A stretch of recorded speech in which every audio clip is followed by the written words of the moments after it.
Toto je dôvod, prečo som sa rozhodol, že zmením svoje výherné finiše. Zlé, všetko na hovno. Ale musím sa pochváliť týmto jedným. OK, toto nebol on. Ani toto nebol on. Toto je on. Toto je super, díky, že mi to... Vypni toho búla v telke, prosím, že teraz mám jednání. Toto krásny tiket. Celkový kurz za 3 eurenka. Jeden zápas. Každopádne toto tu ma prinútilo zmeniť stratégiu. Tak som sa rozhodol natočiť toto video. Podal som 2 tikety. Prvý. To je úplná pičovina. To je úplná pičovina, nejde to inak. No.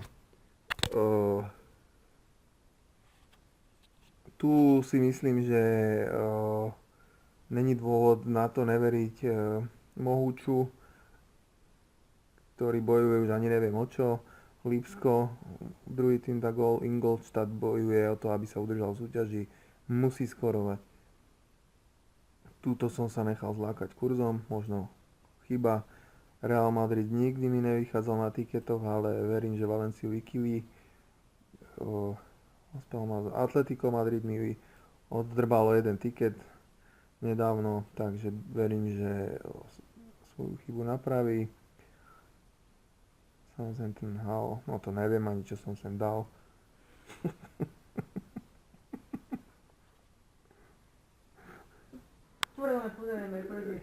Crystal Palace, Burnley, 1,80 kurz, toto je môj čierny koň, Bremy sú druhý môj čierny koň. Tieto dva zápasy keby som mal love, tak tieto dva zápasy dám spolu, čo možno ešte aj urobím. United aj bez Zlatana dokázal zo City remizovať, tak verím, že tuto nebude sa trápiť. Everton, Chelsea, oba týmy dajú gól jednoznačne, Tottenham dá gól. Minikurs, ale pomohol trošku. No a verím vo výhru City.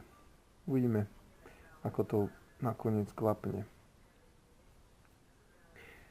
Druhý tiket som dal iba taký, že ťuk za 50 centov na 2 presné výsledky. A to Werder Bremy 2-0 a Lipsko